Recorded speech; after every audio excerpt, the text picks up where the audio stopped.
crooked, but you can be a little crooked. We are now rolling, man. Do you feel crooked or do you feel okay? I feel good, brother. Okay.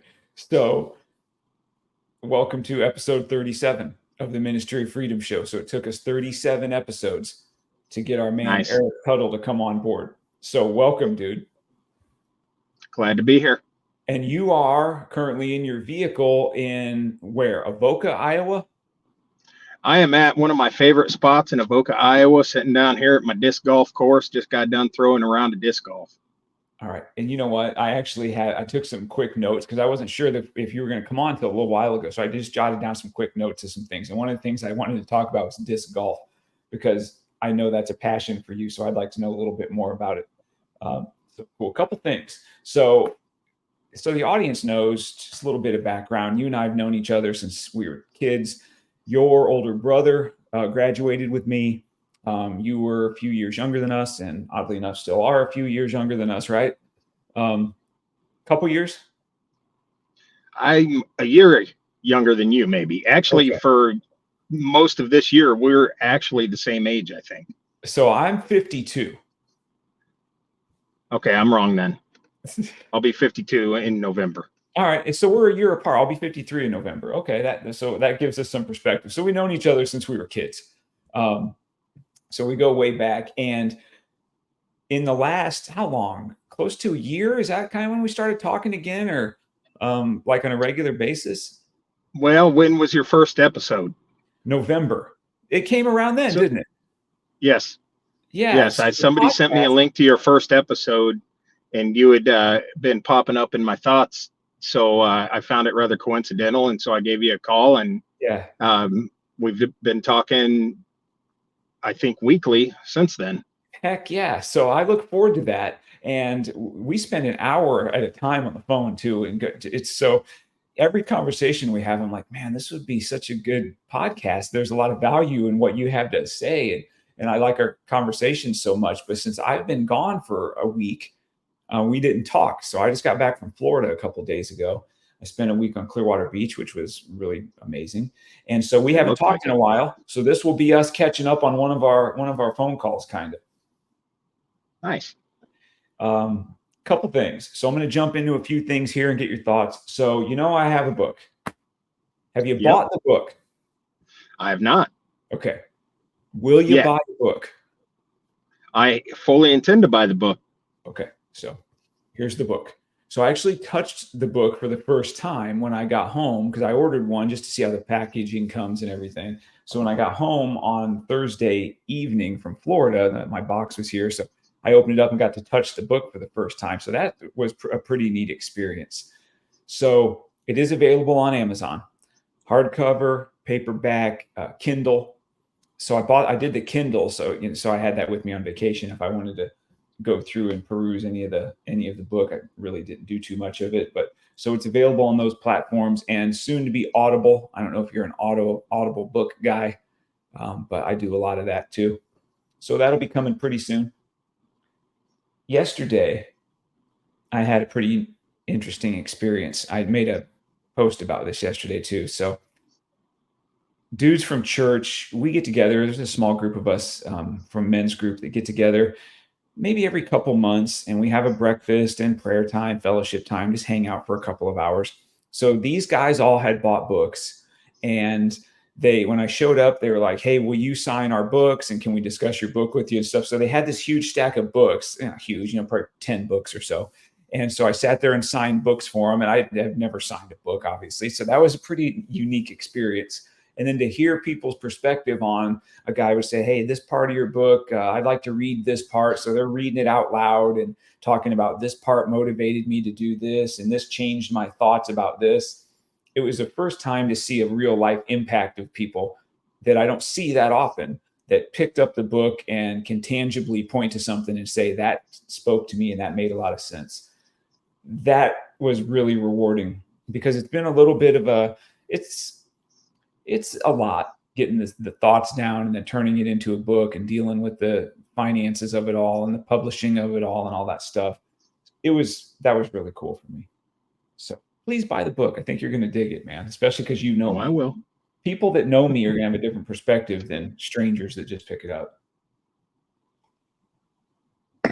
We had one of the talks we had yesterday is obviously these are guys from church, so they're Christian dudes. These are solid dudes.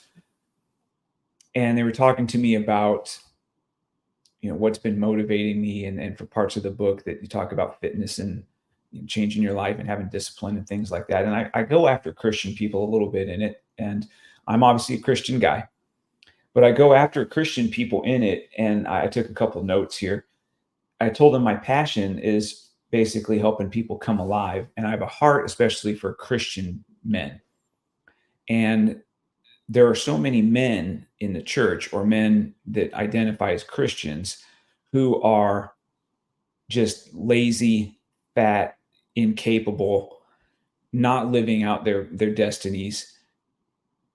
They use their faith as an excuse to be lesser than as men. And I can't stand that.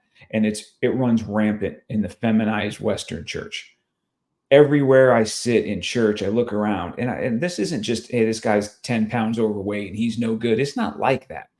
But when I see scores of Christian men that are morbidly obese to the point where they're going to die very, very early, I think to myself, how does it line up to understand that you're living for God and the advancement of the kingdom of Christ, yet this is the example that you set, leading a life with zero discipline? And I've called guys out on that at times, and a lot of them go back to some scripture that talks about that all that matters is what's in your heart, not on the outside. And I think that's garbage. So I pointed to some scriptures yesterday to these men. I talked about Hebrews 12:11 says, no discipline seems pleasant at the time, but painful. However, it produces a harvest of righteousness and peace for those who have been trained up in it. That speaks to self-discipline to me. 2 Timothy 1:7 reads, we have not been given a spirit of timidity, but of power, love, and self-discipline. So one of the passions I have at this season of life is to encourage men, Christian men and non-Christian men, just to figure out what it means to be their best. And people need a lot of help in it, because if people didn't need help, they'd already be there. Because I don't think anybody is 200 pounds overweight and is really happy about their life when they wake up. I refuse to believe that.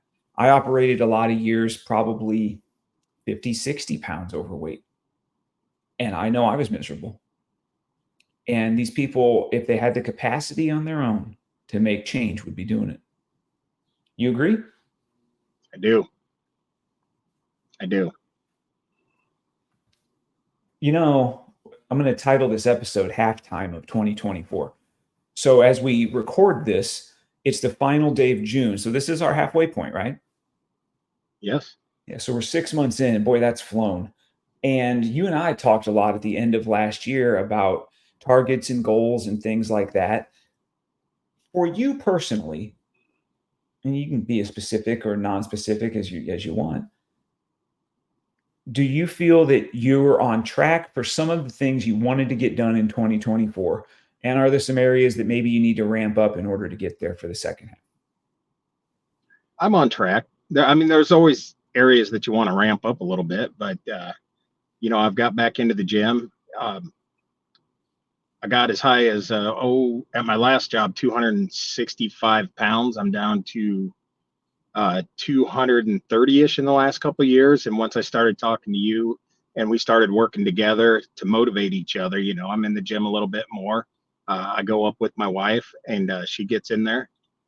She don't necessarily like the sauna the way I do, but each to their own. Sure. I've started, I have a pretty hefty book collection, but there were a few years where I think I was addicted to the social media more so than turning pages. And I'm getting back to the turning pages rather than looking at the social media, and anybody that has seen my social media since 2016, I got very active in the politics, very vocal in the politics. And after 2020, I've slowly been withdrawing from the social media, especially the political arena. Just I find it to be very divisive, and it engenders a negative feeling, and it seeps into your spirit, and I don't like that, so I don't engage in it much anymore. You and I talk about politics, but there's no arguing going on. There's no back and forth. We dialogue the way we should when you're talking about politics, or even when you're talking about religion. If you're not dialoguing, then all you're doing is each person trying to be heard over the other person, and instead of trying to figure things out.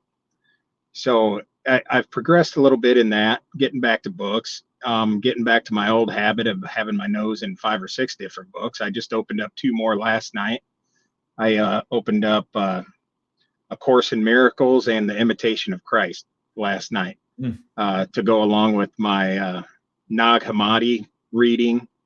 I think I have something about the chakras going. I have a book in my car called Sheep No More, which is it's basically, I think it's a Second Amendment group that put that out. It's talking about how important it is to just be aware and know what's going on around you at all times. So, physically, mentally, spiritually, everything is moving in the right direction right now. So maybe not as hardcore as you with your 75 hard, but Yeah, I mean, I'm moving. yeah. So the 75 hard was great, but the main thing is, is your trajectory right? I'm a big trajectory person, so I I think always so. say it doesn't matter if it's just tilted up to where you can barely even see it. Hmm. If it's going that way, you're going the right direction. And I get that feeling from you too. I think that you're inspiring to me. That's why I like talking to you. Your vibration, your energy is really good, and I like that. You talked about the dialogue that you and I have. I don't want the audience to misconstrue that you and I agree on everything, and that's why we have such good dialogue. Um, we hear each other out. In fact, disagree on a lot of stuff, and that's what's missing certainly from social media, but generally conversations as a whole that you're going to have out in the world. If you're not seeing eye to eye, people can't have respectful conversation anymore. And that creates that tribalism of us and them. And you're only wanting to be around people that share all of your views. They cement those views in deeper, harder setting concrete. And those conversations that are important to hear about what the other side says are not being had. Because I know they're beneficial to me, because confirmation bias, that's a bad thing, man. If all you're hearing is people telling you how right you are, bad in business, in relationships, in friendships, certainly in politics and religion. We should be willing to hear the other side of things, and I just don't think that's happening. That's disheartening to me. I'll give you something a little bit off subject, but so I haven't talked to you in a little while. My next thing is I'm trying to develop a I hate the word coaching, but I am developing a coaching type of a platform. I don't know if I've unpacked this with you. Have I talked to you about this? Just you and I? It's come up, yeah. Because I've kept it pretty close to the vest. I took some notes about how I wanted to verbalize this, because I always appreciate your opinions. And since we're just basically recording a conversation that I think is just between you and I, let's just talk like it's just you and I. Okay. So I want to develop a lifestyle optimization partnership, not a coaching. And you see all this crap online everywhere that says, here, give me $100 a month and I'll tell you what to eat, or I'll walk you through how to lift weights. And I think there's benefit in all of that kind of stuff. But I think that there's a real need for folks to have somebody that can help them achieve the person that they envision. One of the sections of the book I talk about, when I really wanted to make some significant life change, I was in my early 30s. And what I did is I got a real picture of, who do I want to be at 40? Then I said, how does this guy look physically? How much money does he earn? How is his credit? Is he a Christian guy? Does he smoke cigarettes? Does he drink alcohol? Does he swear a lot? All of these different things. Does he lift weights? Does he run? Does he? And then when I had that clear picture, I could back my way into decisions that would help me become that. Because I'd ask myself, what would 40-year-old Jim do? One of the things I want to do in this next season is I'm going to build a fairly small client base of people that'll sit down and go through a few exercises with me and talk about what areas do they need to optimize in their life to become who they want to become. And those will be very customizable programs. It can be training, it can be nutrition, it could be finances, getting your finances dialed in. It could be starting a business. It could be working on your credit. It could be starting a side hustle. There's so many different things that people, I think, need a nudge in the right direction for, and consistency and accountability. People lack discipline, and so they need somebody that can help them be disciplined. So I think one of the next things I'm going to do is develop that initial client base and the curriculum that goes into that, and see how customizing that can help people, because that's where my heart's at. And I do think that's the next thing I want to do. There might be people listening that are genuinely ready to get better and make an investment in that future self. So what I would encourage people to do, whether you're curious, on the fence, what's this about, shoot me a message on Instagram. I'm on Facebook too. We'll talk about Facebook in a minute. So my Instagram's at Real Jim Moats. I think my Facebook's just my name, just Jim Moats. And the email that's connected to the show and to everything else I'm doing is social@ministryoffreedom.show. So those are easy ways to get a hold of me. If people just want to reach out and send coaching with a question mark, I'll certainly reach out and figure out if it's something that might fit for them. Questions about that I've laid out? Because we haven't discussed that in that detail before. Well, I think it's a great idea, and I think you're right that there's a lot of people out there that seem to be lost and just need that little nudge. I think first and foremost, they have to make that decision that they want to change, because if they don't want to, it doesn't matter if inside in their heart they don't want to change, because a lot of them just think it's too hard. Yeah. And they don't have the discipline to face that. And sometimes to make some of these changes, you're going to have to take a deep dive into yourself. And that scares a lot of people. Yeah. And so having somebody like yourself that can sit there with them and walk them through it and help understand that, okay, that's natural. That's natural. You have to overcome that. And you have to, I don't know, a lot of people just, they're scared of their own faults and their own mistakes and the things they've done in their past, and they don't understand how to get past that. So they've buried it. And so when you dig deep down, then that all comes up and it upsets people and it bothers people. And you're in a good position, especially with your faith, to let them know that it will be all right. So let's just figure out where you want to be 5 years from now. And now let's take a look at what you're doing right now and what we can change in order to move you in that direction and get you to where you want to be. And yeah, I think you're in a great position to do that and to help people do that. I appreciate that. I think that one of the things I offer is, it does suck, and I've been through it, and it's hard. And I think that people that see somebody that might be a little further along in whatever area that might be, like I might be in a little better shape than some people, or I might have a little more money than some people, whatever it might be. Somebody's always better shape and has more money, by the way. But a lot of people look at those folks and think, well, that's not for me because it's too hard. It wasn't hard for them. And I've shared this with you in private moments of, man, what I'm doing is really hard. The 75 hard stuff, man, it was hard. And I was pretty good about putting on the right face and, each day is a victory and all that kind of stuff. And I'm really glad I did it. It was harder than I anticipated it being. So things for me don't come easy. And I like that. But I've had people tell me for a lot of years, things just seem to come really easily for you. And that's why you're able to do X, Y, and Z, or you got lucky. And I think there's probably a backhanded type of a compliment in there if you dig deep enough for it. But for me, I'm put off by that because I'm like, lucky. Wow. Is it luck that I worked a dozen years without a vacation? Is it luck that I'm up at 5 o'clock training while everyone else is sleeping? Is it luck that it's 95 degrees and I've got a weighted vest and I'm out walking and rucking 5, 7 miles? Where's the luck in that? So I understand how hard it is. And because of that, I can help people understand it's going to be hard. The other thing, and I've shared this with you too, I know, and I talked with Bob about this, Bob Bogar, who was on the show a few months ago.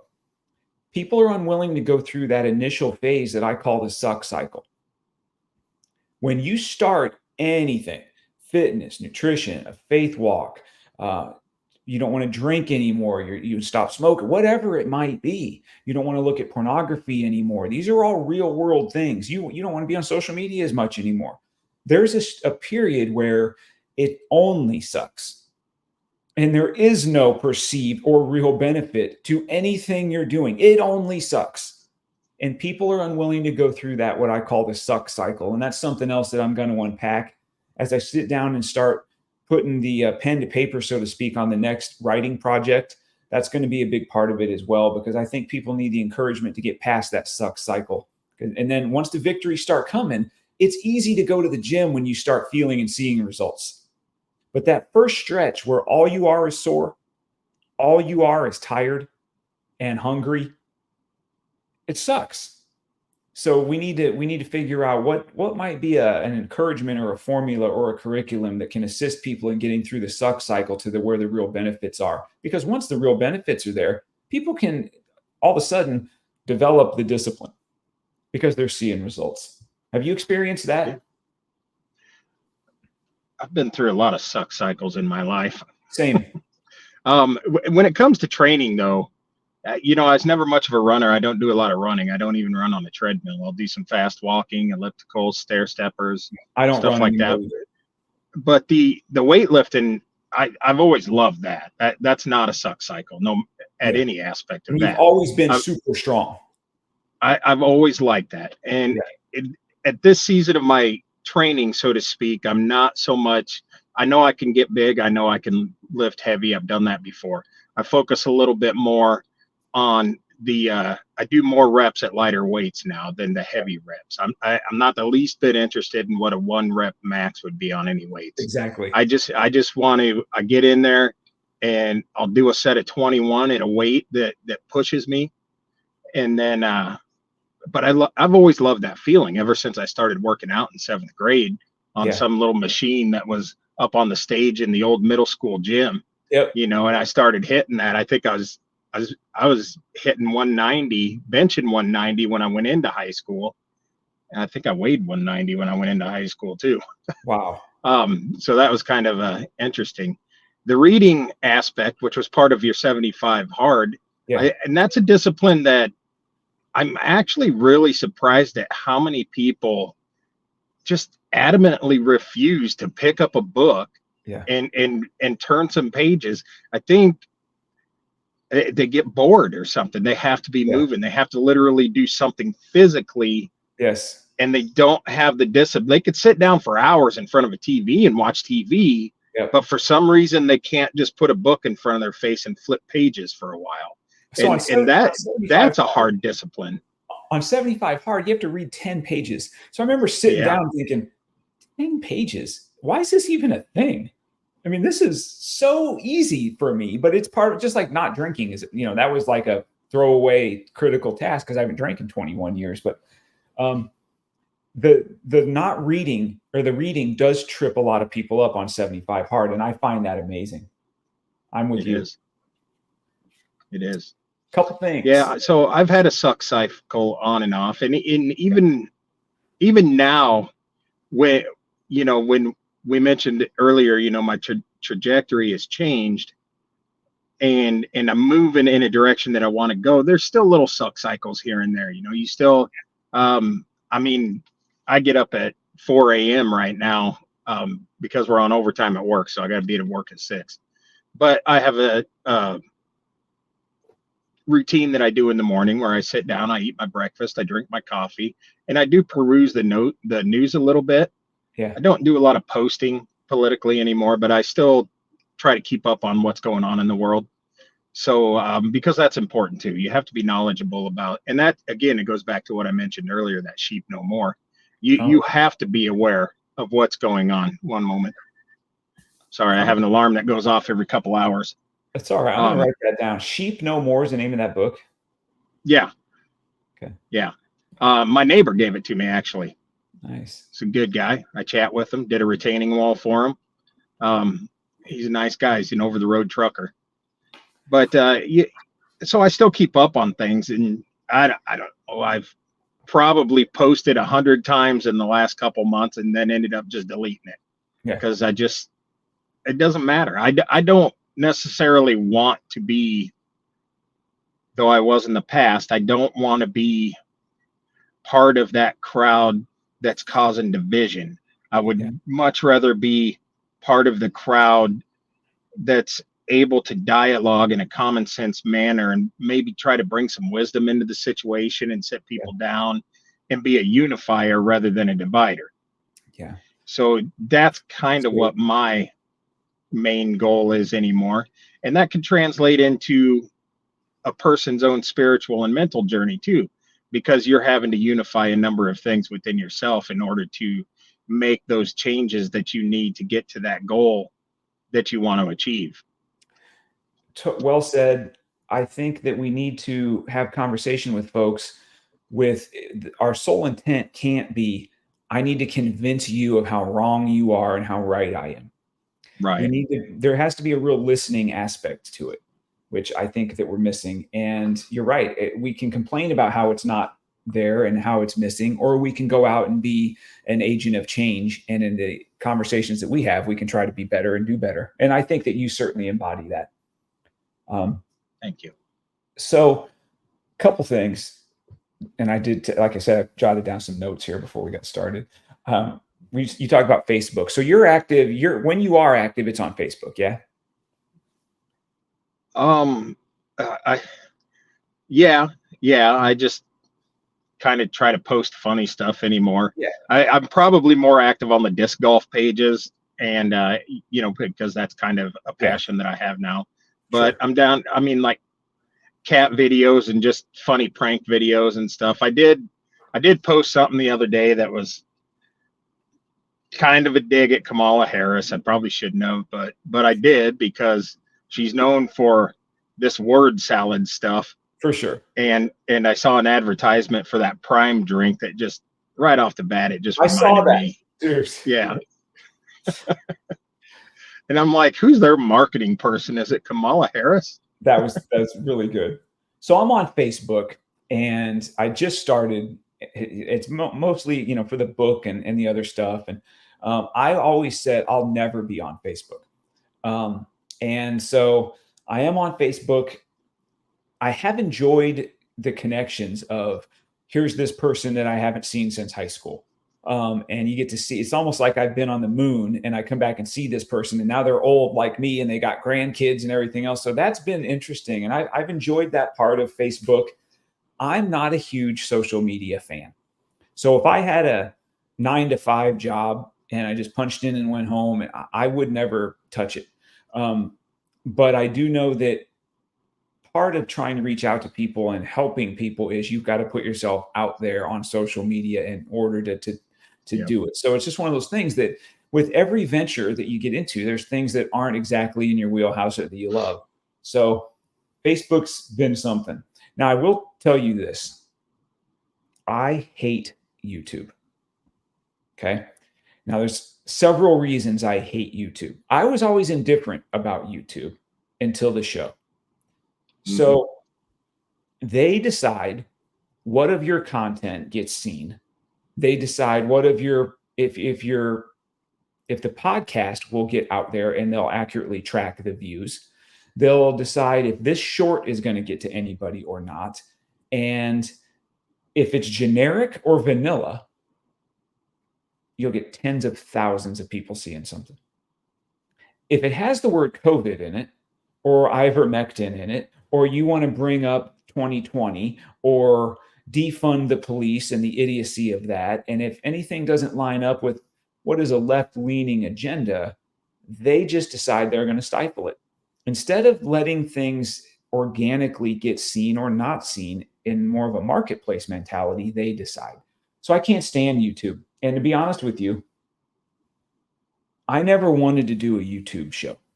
I wanted to do a podcast. Now, when Bruce was in the fold, he was a big YouTube guy, and he set it up to where here's the studio we built, or that he built, and we're going to have all the fancy cameras and the this and the that. We're going to make a YouTube show, and then a few people might listen to it on audio, which was a 180 of what I wanted. I trusted what he wanted to do, and I think it probably is the right way to do it from a marketing perspective. But I'm not about developing a YouTube show anymore.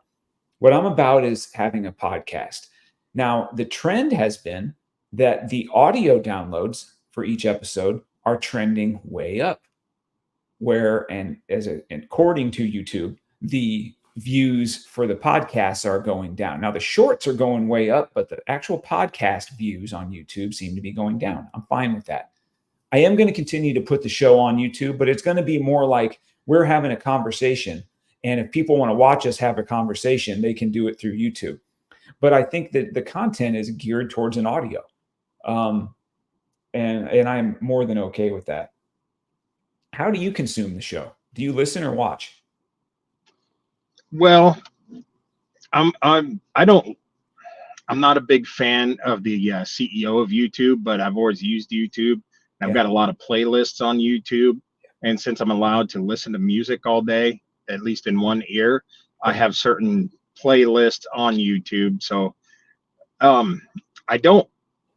there's hundreds of songs on there that I have on playlists that I've probably never actually watched the video. So I'm using YouTube, but only for the audio. And so when I'm listening to your podcast, it's the audio most of the time, unless I'm driving or something, when I'm going in to do some Stone Doctor appointments, and I'll have it like right now, I'll have it just, up on my dash, and I'll be watching you and Mike, or you and David, and I forget what their names are, but the ladies from DNL. Oh yeah. Chris King, more, I think Morpheus was more of I think I was listening at work. Yeah. But YouTube didn't like Morpheus. No, they did not. And they also didn't like this last show that I did with Mike on 2020. So that was there's a section in the book on 2020, and YouTube hated everything I had to say. Now I'll tell you something else. I went into the comments and said something about this yesterday too, and I normally don't do this, but the audience that's commenting on some of the stuff from that episode are so anti-police. Just It's disgusting to me.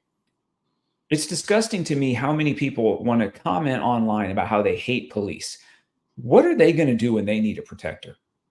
What are these low testosterone, gender confused, freaking words are violence liberals? What are they going to do when all 120 pounds of them and their family need a protector of some kind? Who are they going to call? They're going to call the police, and they're going to be crying to the police, and the police are going to show up and do their jobs because they're men and women of honor and duty. And I'm sick of sitting on my hands and watching people trash police. Are there shitty cops? Yep, there are. Yep. There are shitty everything, bro.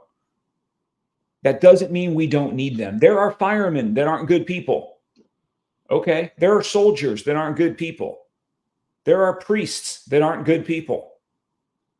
But you don't just lump everyone together when something bad happens. And you certainly don't demonize an entire profession, especially a selfless, underpaid profession that is out there taking all of the bullets, literally and figuratively, for our society, no matter what your views are. So I had to say something about that.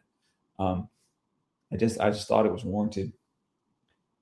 When I think of the defund the police movement, which I disagree with 100%,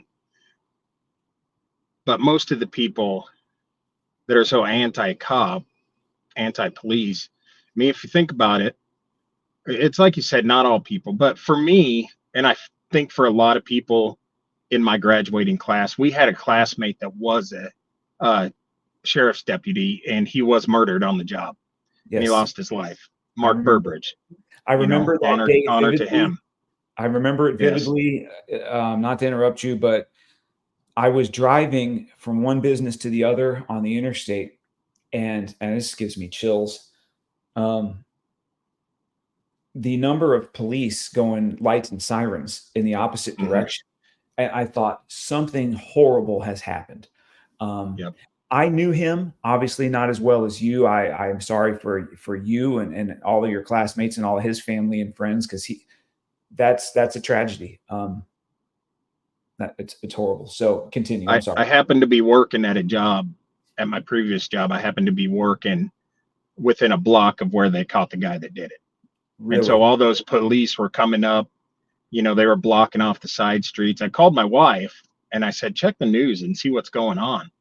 And she said there was a jailbreak at the Pot County Jail. And I knew that's where Mark worked. And she said that somebody had been killed. And I didn't think it was Mark at all. I sent Mark a message and I said, please pass my uh, Oh, condolences on to your workmate's family.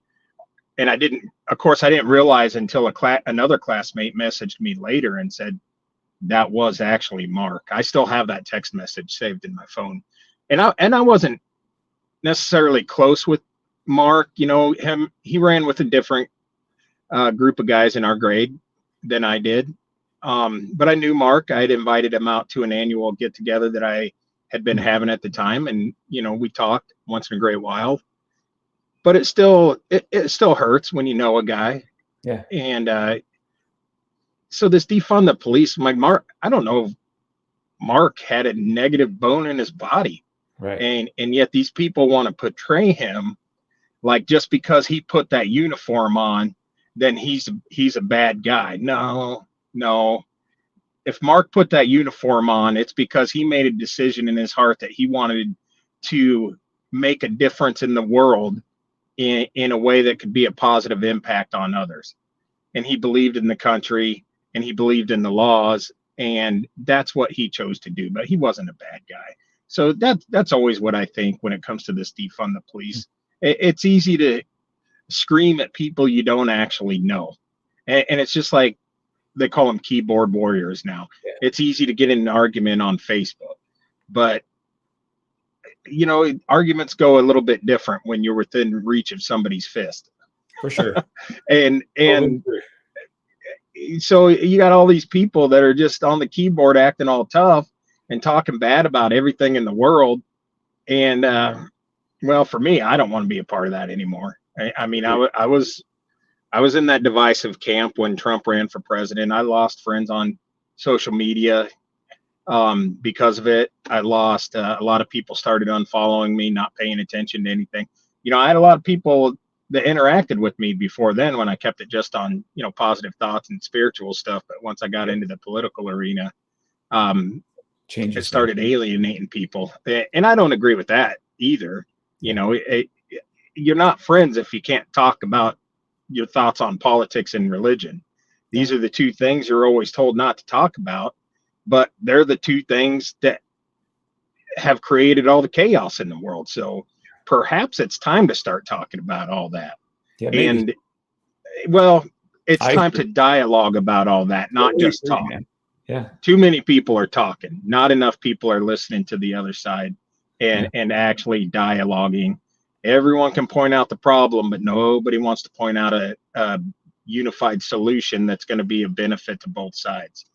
yeah. Well said. I agree. Ready to read from the Bible? Yeah. Speaking of religion. So I asked you about scripture this morning. You were quick to it, man. You were quick to it. So I'm going to read it and I want to know why you were quick to it. 2 Corinthians 4:16-18. That is why we never give up. Though our bodies are dying, our spirits are being renewed every day. For our present troubles are small and won't last very long, yet they produce for us a glory that vastly outweighs them and will last forever. So we don't look at the troubles we can see now. Rather, we fix our gaze on things that cannot be seen. For the things we see now will soon be gone, but the things we cannot see will last forever. A little different translation. It is. I've not heard that one before. The one I usually refer to is the King James version. Yeah, so that one's tough for me. I went with the New Living Translation, but the gist of that, there's so much life in that. The There our is. the one translation that I think the NIV says, "Our light and momentary troubles." This says, "For our present troubles are small and won't last very long." And that's really true, isn't it? They seem like they're huge and they're going to last forever when we're in them, but they don't.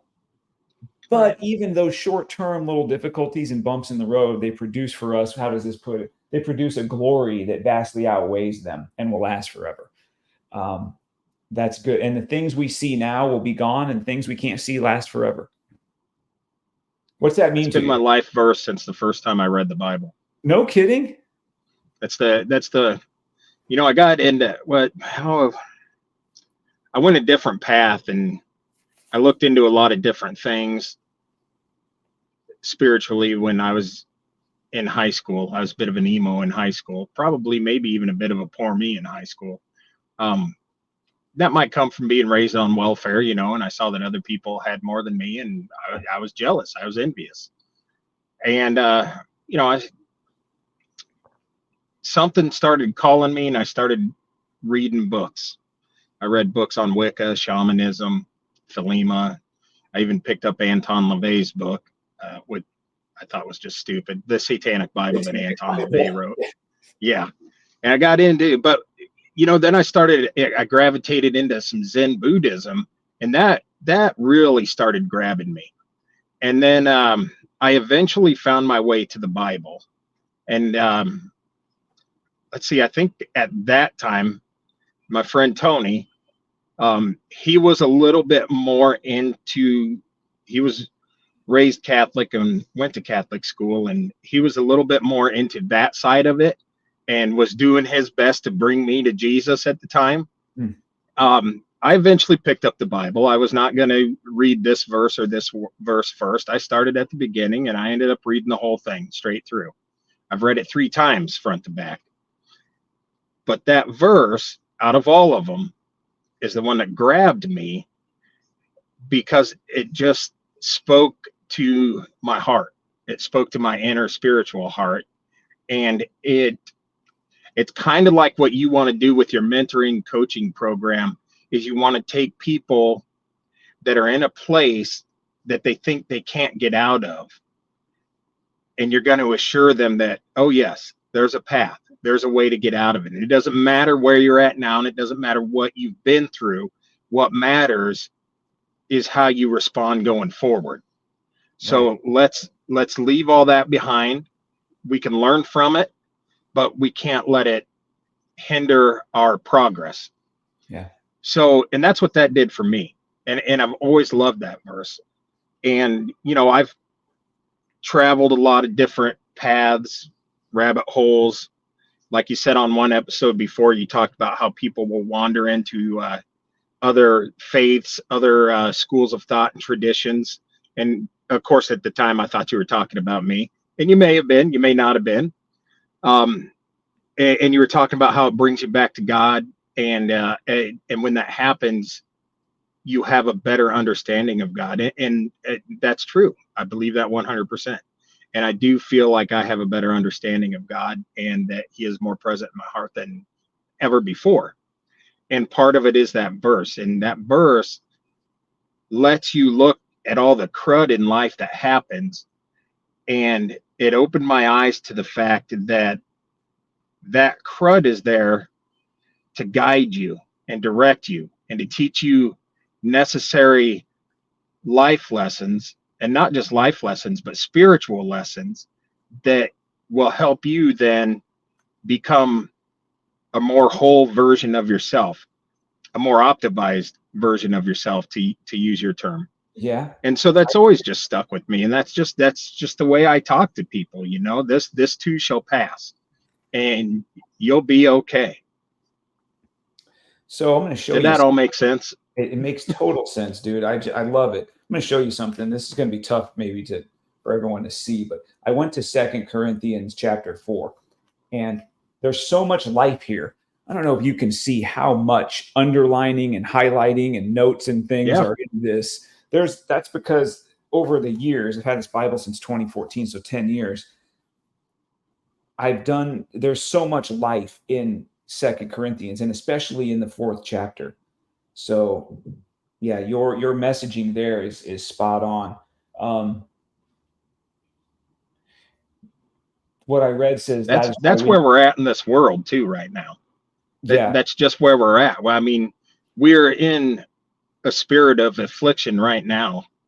The world is, and we're going to make it through. You know, for there's lessons to be learned right now, but we're going to make it through, and it's going to teach us, and it's going to strengthen us, and we'll come out better people and a better society on the other end. agreed. Let me read the commentary to you from the scripture that you picked out. It reads, when we surrender our lives to God, two opposite and somewhat confusing processes are simultaneously at work. On the one hand, physical deterioration and eventual death are inevitable, as are the distressing trials that accompany them. On the other hand, the glorious inner growth is preparing us day by day for the overwhelming glory and blessing we'll experience in the presence of God throughout eternity. We may have to wait a while for God's eternal blessings, but if we trust God to help us in this life of decay and death, we can be sure of his blessings in the future. I like Earlier, it. so the same chapter, but verse 8 and 9, I'm sure you're familiar with this, but I like this one. We are hard pressed on every side, but not crushed, perplexed, but not in despair, persecuted, but not abandoned, struck down, but not destroyed. I love it, man. I'm so glad you picked Yeah, that. So thank you for doing that. Um, you're welcome. I got a few things I wanted to go over. Shoot. A couple nights ago, there was a presidential debate. So That's everywhere what I've heard. online, yeah, everywhere online, it's out there. The clips, whether you watch it or not, it's tough to not see a clip or two, or pay attention to a little bit of the commentary about what happened. So I watched it. Um, it was a tough watch, and our president is very ill-equipped. He's old, he's frail, he's obviously suffering from dementia. I felt a lot of sadness for he and his family, for what they're putting him through, what he's standing up there and enduring. It wasn't even a fair fight, and it got me to thinking, what's really going on here? What's the play? Because these aren't stupid people that are pulling his strings. Most presidential debates are after the conventions. So the conventions happen July and June. So September, October are typically 2 or 3 presidential debates if you go back through the cycles. So why all of a sudden, first off, why would they agree to a debate in June? In June, I'm sorry, the conventions are July and August. So why would they agree to a debate in June, especially when they know their candidate's frail? They're with him every day. So there's a reason. The reason is this gives them all the power and excuse they need to make a swap prior to the convention. So Biden already owns, so to speak, the delegates necessary to be the Democrat nominee. He has to agree to step down. Now, could they go the 25th Amendment route or whatever that's called, where they say he's an incompetent president and they can remove him? I don't see that happening. So they need him to agree to it. That takes me back to, and you might remember this, for a year, I've been shouting, there's no way this guy is on the ticket running against Donald Trump in November of 2024. I contend Michelle Obama is going to be part of that ticket. So I'll throw this out there, and I'd love to get your thoughts. I think it's an orchestrated plan to remove Biden, first and foremost. Secondly, I think that there's going to be a ticket without Kamala Harris on it. And I think that ticket is going to be Gavin Newsom and Michelle Obama. And I'm not exactly sure who's vice president and who's president. That's what I'll throw out there to the world, and we'll see how the receipt looks when I try to cash it later on in the fall. Thoughts on that? I think you're pretty spot on. I was not, there was no part of me whatsoever was the least bit interested in watching that debate. I knew how it was going to go. I knew how they'd talk to each other. I knew how the responses would be. The Democrats will say this about Donald Trump. The Republicans will say this about Biden. The one thing of interest, though, that leads into what you were saying is that I feel like this was the unofficial announcement that they were going to start looking to replace him, because now they have CNN talking about replacing him and he's not competent.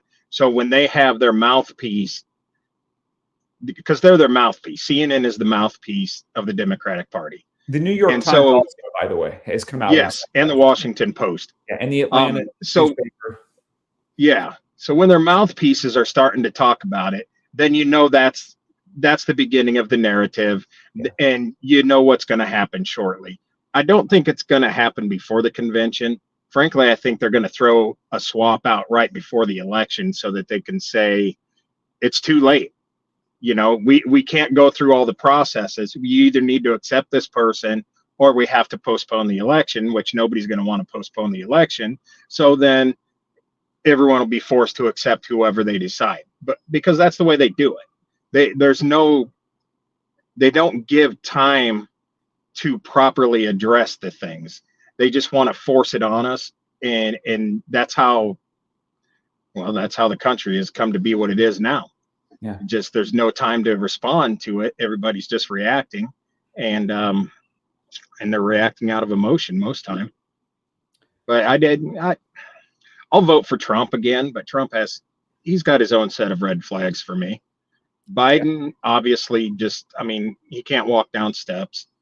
I'm like you, though. I do feel a little sorry for him and his family at this point. Yeah. But also at the same time, they dug their own grave, and now they got to lay in it. Agreed. So I do though. There was a time. No matter, I've never lined up with what Biden believes ideologically, but I would say he has spent most of his life in public service, and I think he's done some good. And I think that we need to remember to honor that, no matter who we're seeing today or what our views are about where the economy is and this and that. I do think that he is our president, and the people say, well, it's not my president. He's my president because I'm an American and he's the president of the United States of America. Exactly. And I think we need to treat them with respect. And we need to recognize when we're seeing an elderly person being manipulated, and we need to not stand for that. You and I wouldn't stand for watching elder abuse if we saw it somewhere. So it needs to be spoken about. It needs to be called that. And that's what it is. It's elder abuse. It is elder abuse. It's manipulation. This is going to pivot a little bit. I don't like the attack on his son. His son was a crackhead. He lived, like a lot of other drug addicted rich kids live. I don't know if China was in their pocket and vice versa. But what I do know is we shouldn't be trying to ring this guy up and throw him in prison for a gun charge because he purchased a gun and checked the wrong box on something. These are just as targeted as the ridiculous attacks on Trump. And this stuff needs to stop. The weaponization of the justice system needs to end. This is ridiculous. Now, there's a tax evasion trial that's coming up later in the year. That's a pretty serious crime.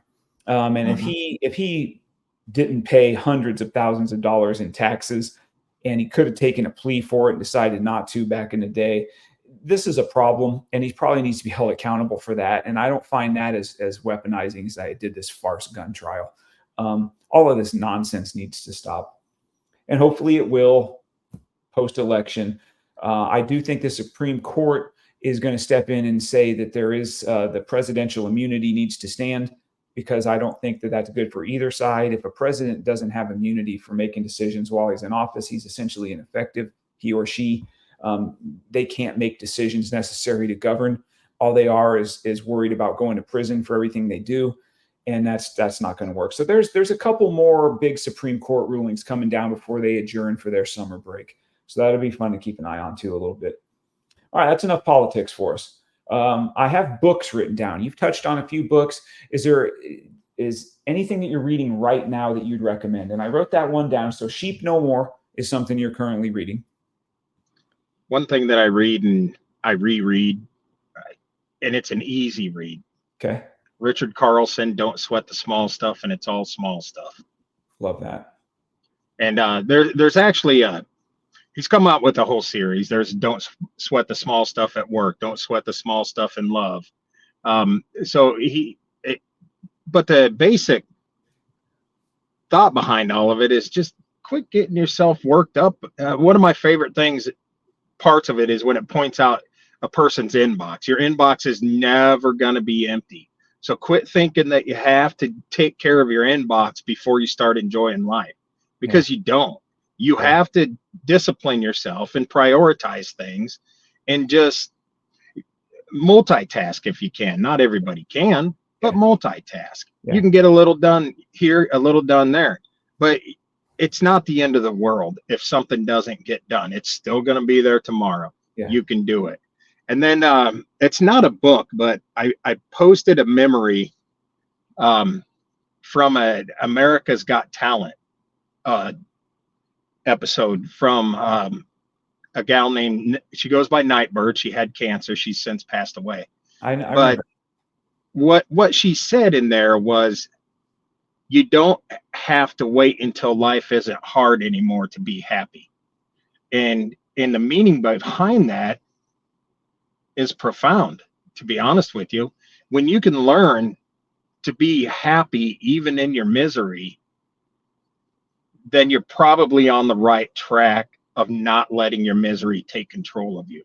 There's going to be hard situations, but these hard situations are just like a grinding stone that's making that blade a little bit sharper and a little shinier.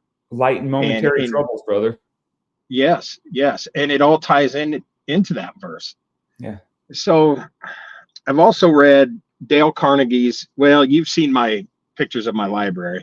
I have a 91 square foot bookshelf. It's mostly filled with books on leadership, health and wellness, finances, spirituality, and religion. Of course, I have a whole section devoted to Lord of the Rings. There's one book that isn't on your bookshelf yet for some unknown reason. You are absolutely right. But then again, I know you, and I know a lot of those stories, and some parts of those stories I shared, if only a small part. I shared part of that path with you at times. I think you're going to like it. And so I know. The only thing I don't know is the exact details of a lot of it. But so I'll get that book, and we'll talk about it like we talk about everything else. Heck yeah. What about music, man? Let's talk about music. I am a music lover. It is the mirror of your soul. What are you into? Today, I'm listening to, like right now, I can hear it playing. You probably don't, but it's a song called No Pono, which basically I think it's a Rosicrucian thing where they talk about, it's kind of forgiving yourself in spirit and forgiving others. And it basically means hold on. There's 4 terms. I love you, I'm sorry, please forgive me, and thank you. Okay. And so today I've just been listening that on repeat while because I'll do that when I'm playing disc golf, which is why I look the way I do, because I already played around at disc golf. So, but then again, this is the real me for those that might be watching eventually. Same in a hoodie. Yep. Bandana for me. Always a bandana and a t-shirt. But I've always loved Led Zeppelin, since I was growing up. A band called Dead Can Dance. Aaron introduced me to Dead Can Dance back when they were still making who was it? Gene Rath mixtapes. Oh, sure. I remember. Yeah, he would always make these mixtapes and pass them out to people. And I think there was a Dead Can Dance song on there, and I just it moved me. Yeah. And that's how I decide the music is I love new music, but it moves you inside. How it reacts with your spirit and your energy and your vibration. I listen to some stuff that I probably don't share much with people. I still like the gangster rap. I Yeah. don't necessarily agree with the glorified sex and violence and drug use and all that, but the sound and the beat, Yeah. yeah, that I like. Yeah. I can relate to that Um, too. Yeah. I dig it th- too. yeah, and then I think I shared part of my workout list. It's mostly a band called High Lung and some techno trance, just some high energy, fast stuff Yeah. that I like to listen to when I'm in the gym. Yeah. So my music is all over the place.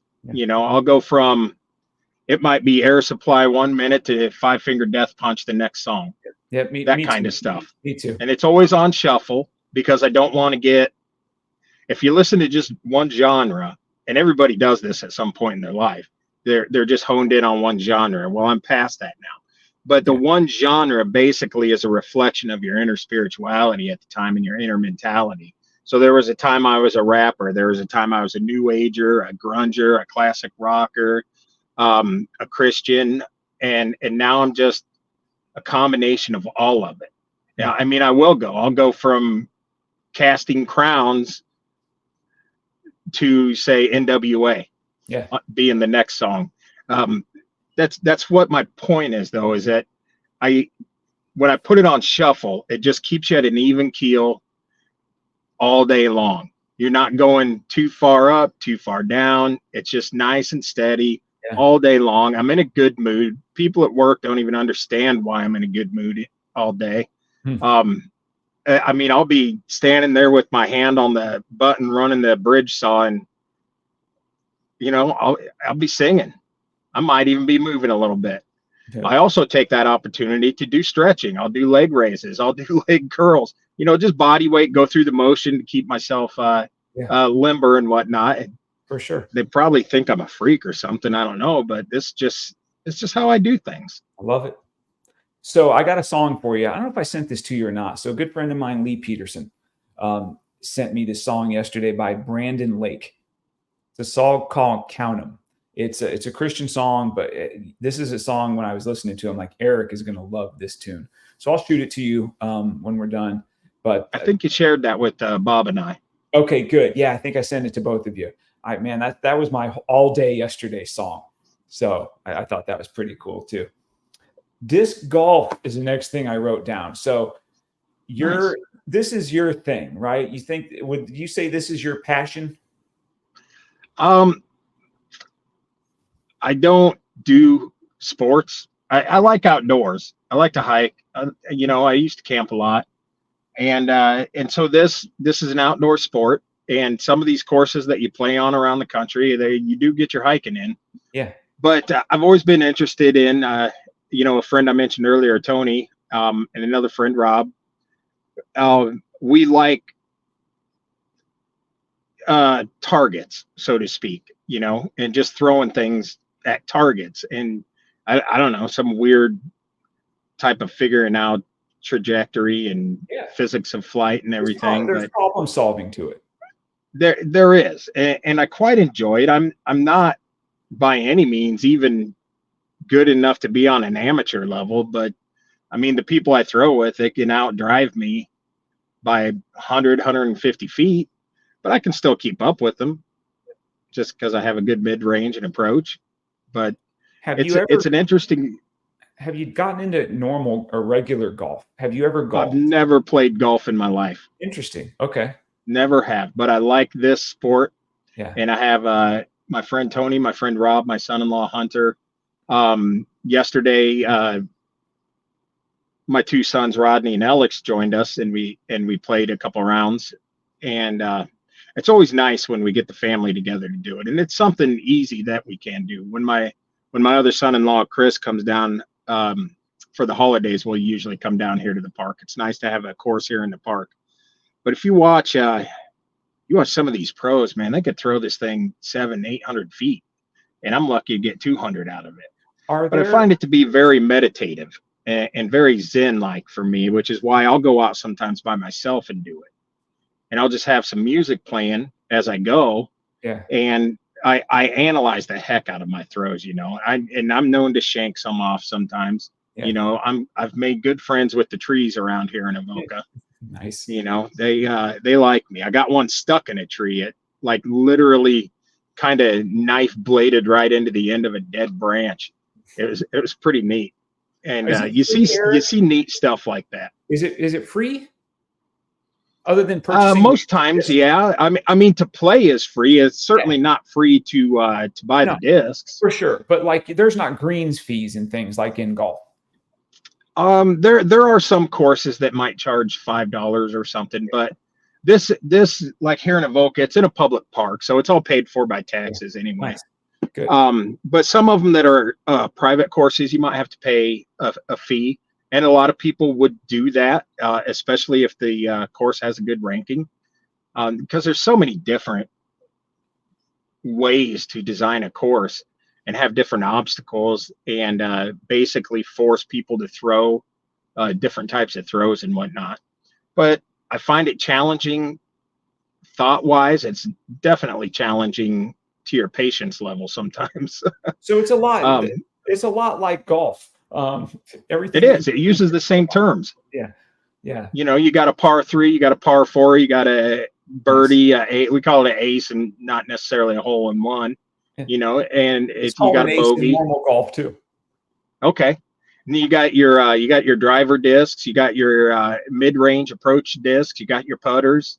So the terminology is all the same terminology. The concept is all the same. Yeah. I imagine that's where they got it. Actually, it's the um, descendant of something called Ultimate Frisbee. When some dudes years ago, I think in the early '80s, I remember just Ultimate Frisbee, just dude.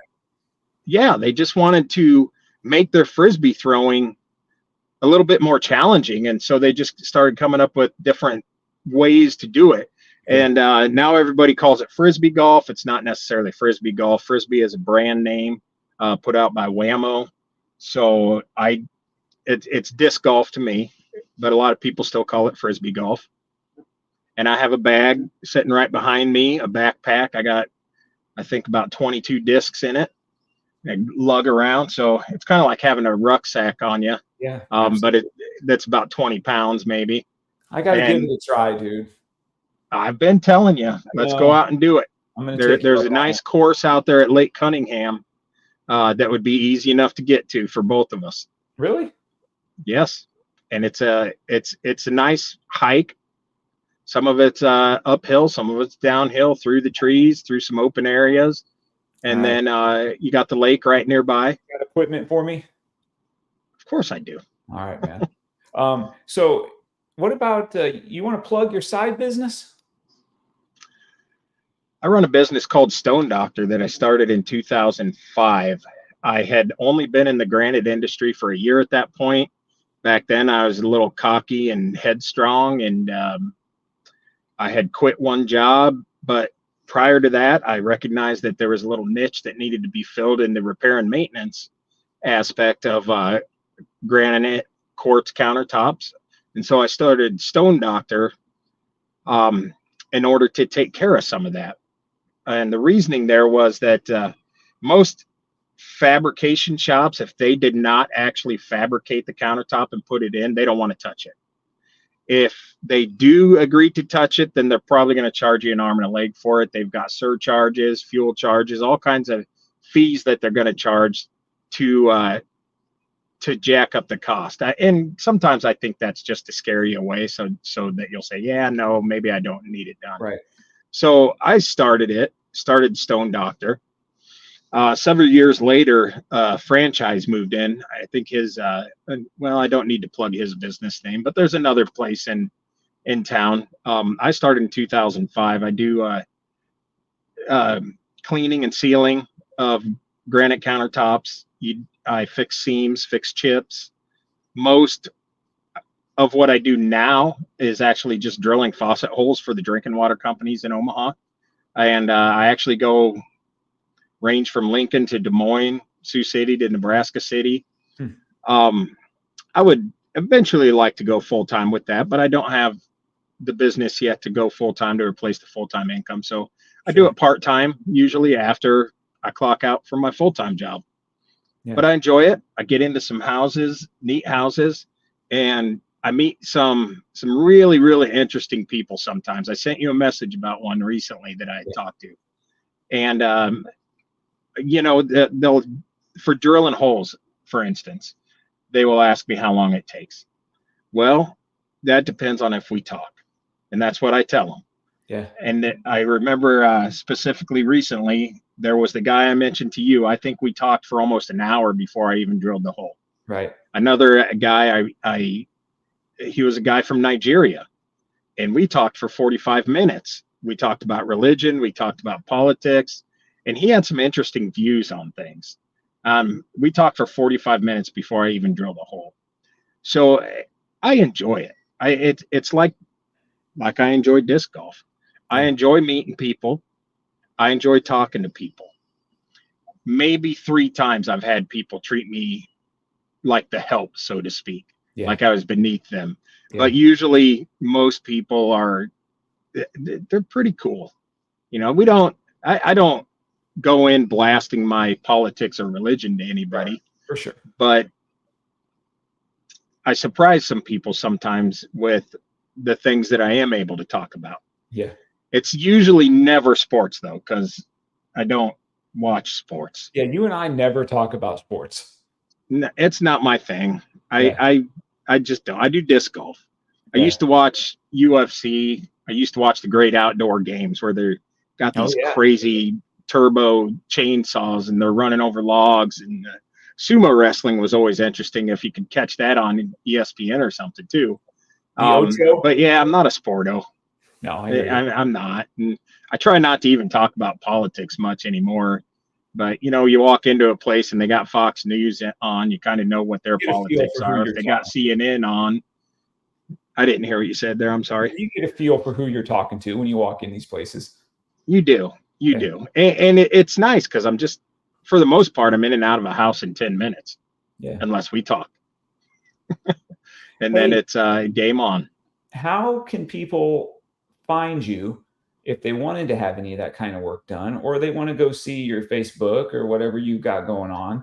There is a Stone Doctor Facebook page, There is. Okay. and you'll see a picture of me in a gray T-shirt with a bandana on, Yeah. Say it ain't standing so. with my arms crossed, like Yep. I'm some sort of body There you go. guard or something. Got that bicep thing going where you press them up a little bit. Yeah, there's a picture that was taken up at Rough Lock Falls in Spearfish Canyon, South Dakota.